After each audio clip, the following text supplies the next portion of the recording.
Olá, meu nome é Michael Way e este é o Simplifica Psicanálise.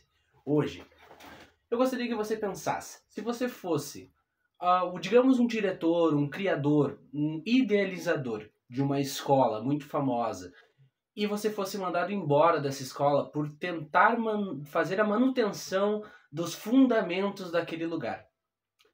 Qual seria seu sentimento, né? Seria você se sentiria indignado? O que você faria?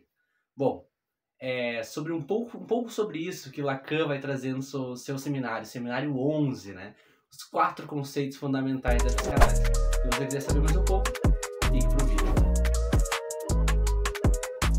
Vamos lá, pessoal. Como eu já disse antes, meu nome é Michael, aqui eu Simplifica Psicanálise e aqui a gente traz vários conteúdos sobre psicanálise e algumas explicações sobre alguns conceitos. Hoje nós estaremos trabalhando no seminário 11 do Lacan, né? E eu acho que é bem válido a gente buscar, né, dentro das referências, o seminário. Esse seminário, ele foi escrito após o Lacan ser mandado embora da IPA, que era digamos, uma escola psicanalítica que ele cria, ele funda e ele faz duras críticas a como os psicanalistas daquela época estavam tratando a psicanálise e tratando também os seus locais de estudo, né? Como se eles estivessem mais se importando com a vestimenta que iam vestir, com como que livros eles deveriam ter na estante, ao invés da teoria, ao invés da prática psicanalítica. Bom, para a gente iniciar, a gente pode primeiramente pegar a imagem que se usa na capa desse seminário. É uma imagem muito importante. O nome dessa tela são Os Embaixadores.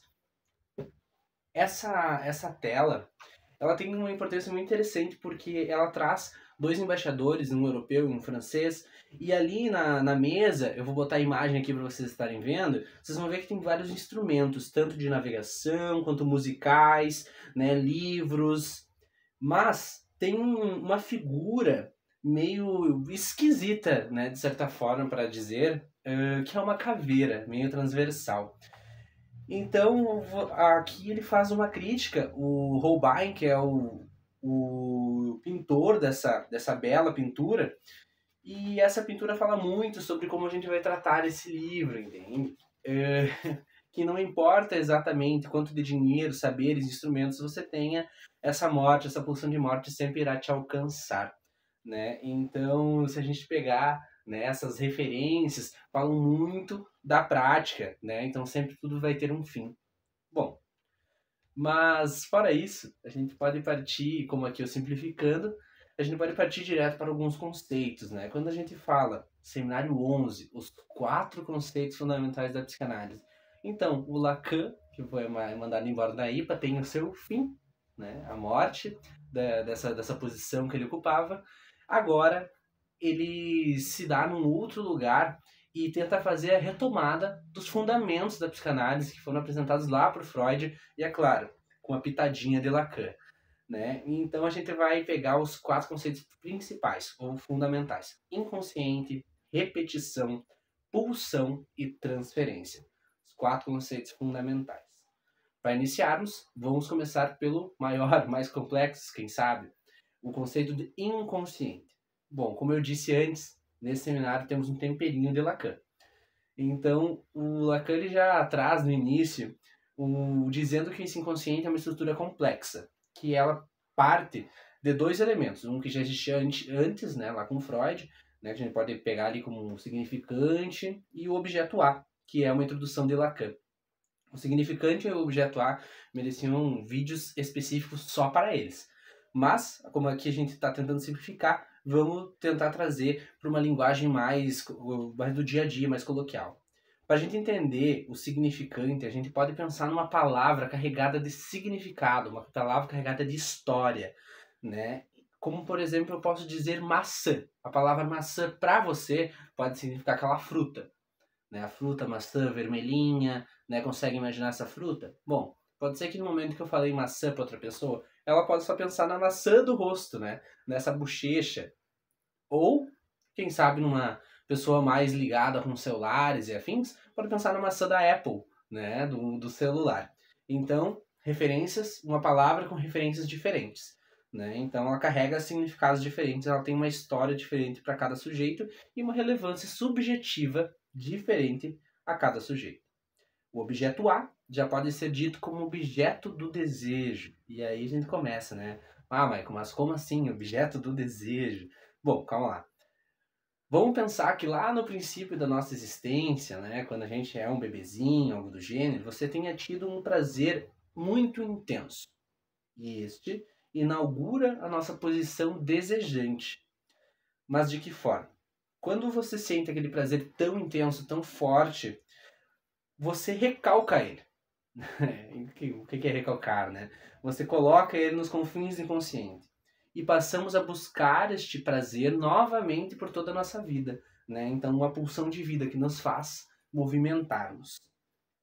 A gente tenta sempre tocar esse desejo.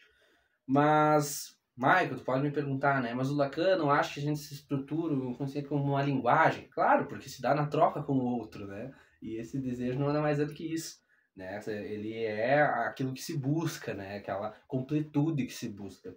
Bom, agora eu vou fazer um fanservice para aqueles que são fãs de Lacan, desses conteúdos psicanalíticos mais densos, por assim dizer. E a gente pode dizer que o desejo, o objeto A, esse desejo, né, isso que a gente se busca, é inominável. Logo, o real é a casa do desejo, né? Pois no real está aquele grande outro, né? E este desejo que nos movimenta. E isso forma este tal do inconsciente, né? E nele fica todo o conteúdo recalcado, os traços mnemônicos, tudo aquilo que nos perpassa e nos atravessa. E fica lá, de certa forma, nesse espaço do inconsciente. E lembrando, né? O inconsciente não é inimigo do consciente, né? A gente tem normalmente o costume de fazer essas dualidades, como se isso fosse uma coisa ruim e outra fosse uma coisa boa. Mas não é uma relação de bom ou mal, mas sim de uma estrutura.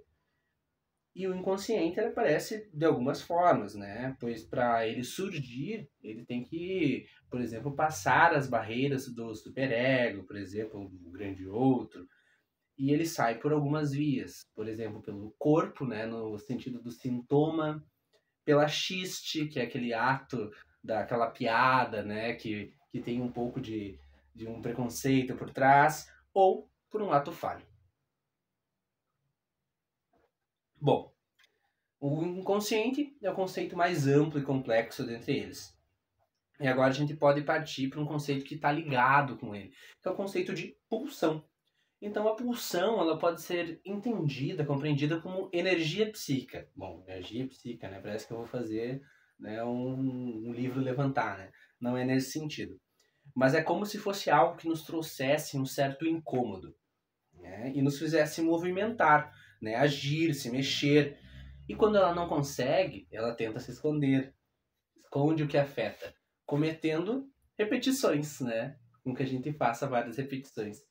E é claro, ela não se dá de uma forma lógica, porque mesmo que o inconsciente, sendo lógico, ele não é previsível. Então, o que eu quero dizer com forma não lógica? Não é que vai ser sempre a mesma repetição igual, né? Ah, eu vou repetir o mesmo ato todas as vezes da mesma forma, né? Não é sobre isso, né?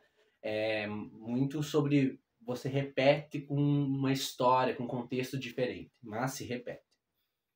E a pulsão, ela sempre vai em direção ao desejo.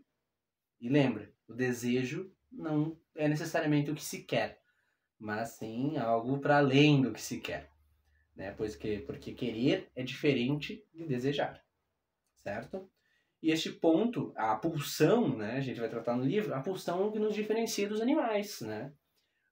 Podemos dizer que o sujeito é desprovido de instinto, mas sim um animal pulsional, um animal que se move através dessa pulsão, através desse desejo, né? Que busca algo. Interessante, né? Partindo agora para dois conceitos que são um pouco mais clínicos que os demais, que é a repetição e a transferência. A repetição, sempre ligada à pulsão, ela vem do ato de repetir o mesmo ato novamente, como se essa repetição mostrasse que o ato, alguma coisa não se resolveu, não foi elaborada, né?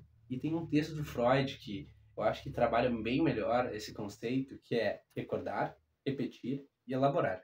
E eu ainda faria um adendo, né? Eu diria que seria recordar, repetir, repetir, repetir, repetir, repetir e elaborar. A repetição nada mais é do que a estabilização do sujeito numa posição anterior, né? Numa posição em que ele não tem capacidade de elaborar a situação em que ele perpassa. E ele fica numa eterna repetição, como se estivesse rodeando um círculo, né? Como se fosse uma mola que nunca se encontra, nunca se toca, né? Formando um touro. Mas isso é um assunto mais topológico, né? De um outro lugar para um outro vídeo. Né? Então a repetição é isso, é um ato que se repete constantemente. E por fim, temos o conceito da transferência, Übertragung, né? O motor da análise, que se dá, de certa forma, em dois momentos, no momento imaginário e no momento simbólico. O que eu quero dizer com isso, Michael? Bom, digamos que você tem um amigo, ele fala assim, Michael, eu acho que essas tuas questões tu pode levar para um psicólogo, para um analista, né? Daí você pensa, não, esse sujeito, né? É um analista que é conhecido, tudo mais, num lugar imaginário. E aí, nós temos o lugar do simbólico, que é no momento em que eu coloco esse analista como sujeito suposto saber, aquele que, conhecendo-me o pouco que me conhece, sabe dos meus problemas, sabe como resolvê-los. E Lacan diz, né, em seu texto, que eu vou fazer agora então direto das escrituras, por assim dizer, um significante do sujeito se liga a um significante qualquer do analista. Logo, o movimento da transferência vem desta ligação. E a transferência é uma relação de amor, né? Uma relação completa de amor. Do analisando para o analista. E isso permite a elaboração do sujeito, possibilitando, então, uma análise. Interessante, né? Como os conceitos eles vão se conectando, né? Os conceitos fundamentais. Bom, são muitos termos complexos, mesmo a gente tentando simplificar. Traduzidos de forma simplificada, é um texto riquíssimo e vale muito a pena tu perder, né? Ganhar seu tempo lendo esse livro, você não vai se arrepender. Sobre esses termos, provavelmente vou escrever mais um ou dois livros, mais vídeos sobre o assunto, né? E como indicação de leitura, eu diria para a gente ler 2 livros, né? Além do seminário. Eu diria que se você tem interesse, leia Freud o Inconsciente, do Luiz Alfredo Garcia Rosa, né? Um pouco do nosso país, então a gente poder trabalhar aqui. Ele trabalha acaso, repetição, psicanálise, Freud o Inconsciente, né? Metapsicologia, nossa, ele tem vários textos incríveis. E eu também diria, para aquele que quer ler o Seminário 11, né, tem um texto do Richard Feldstein que se chama Para Ler o Seminário 11, que é um livro quase do mesmo tamanho, mas ajuda muito a você entender. Se você quiser, eu tenho esse em PDF, né, para a gente poder fazer essa troca. Bom, espero que eu possa ter conseguido tomar tua atenção um pouco e enriquecido um pouco a sua mente curiosa, né? Então eu fico por aqui e até uma próxima.